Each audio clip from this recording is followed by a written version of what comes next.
everybody, it's week 7 of Summer CSA and we have a really great box for you all this week. I'm here in the greenhouse where we have the last of our seedlings that we're getting ready to plant out for this fall. In this week's box, we have the first green bell peppers of the season. These are looking really beautiful. You'll want to keep these in a breathable container in your fridge, not a sealed bag or a sealed container. They want to have a little bit of air. These are great to make stuffed peppers. They're great raw for a salad, and I really like to add them to egg bakes for breakfast. Everybody is also getting a nice head of red leaf lettuce again this week. These are a little bit smaller than the ones last week after all that heat, but still really nice, beautiful red leaf lettuce, perfect for some summer salads. Everybody is also getting chard. Our Wednesday members are getting rainbow chard. Our Thursday members are getting red chard, which just means the stems will be all red versus a lot of different colors. These are really nice, big, beautiful bunches. We have a lot of chard out in the field still. These are great for your salads, or this is another great green to throw in your eggs in the morning. We have really beautiful bunches of carrots for everybody this week. These are super nice size. They have huge tops on them. The tops are edible. They have a similar flavor to parsley. These are gonna store best if you remove the tops from the root, just so that the greens aren't trying to suck any moisture out of the root anymore. Then you can keep the root in a sealed container in your fridge, and the greens you can store like you would any other herb. This is our 3rd week of sweet corn, so we have some really nice sweet corn still. This stuff has been so sweet and crunchy. We did have to trim some of the tops again this week. Not as much trimming as we have in the past. We had a few less bugs, but we've been having some issue with the birds who have been trying to eat the bugs out of the tops of the corn. If you're tired of eating corn on the cob, I really like to just put fresh corn on top of a salad. I've been also making some fresh corn salsa with some hot peppers and onion.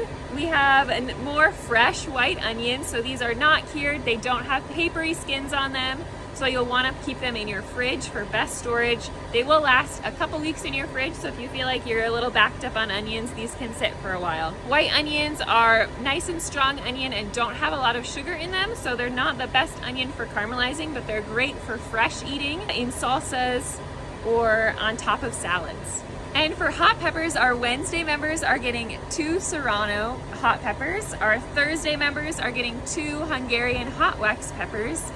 The Serranos are pretty hot. The Hungarian hot wax are also hot, but not quite as hot as our jalapenos. So they have a nice, sweet, fruity spice. The Serranos are really great for cooking. They have a really thick, juicy flesh inside of them that helps their flavor cook evenly throughout the dish so you can really taste it.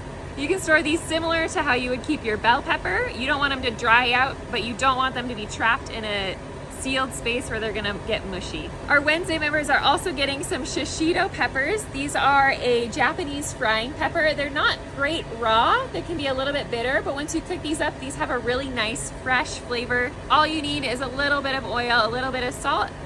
Fry them up in a pan. You could also grill with these and they're super yummy, a little snack.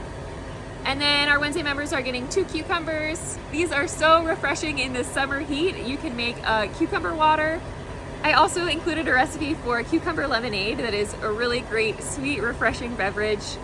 Drink your veggies if you're tired of eating them. And then our Thursday members are getting the first watermelon of the year. Harvesting watermelon can be a little bit tricky. We look for this nice big yellow spot, a good thud, and then a tendril that's turning brown on the plant. However, sometimes even if a watermelon has all 3 of those signs, it still isn't ripe, and we harvest it anyways because on the outside it looks ripe. If you get a melon and you cut it open and it's not ripe, please email me, let me know, and I will get you a ripe melon next week. We're really excited about the first watermelon. These are super delicious. These don't need to be in a container, in a bag. If you're not cutting it open, you can just put the whole thing in your fridge. That is everything this week. Enjoy your veggies.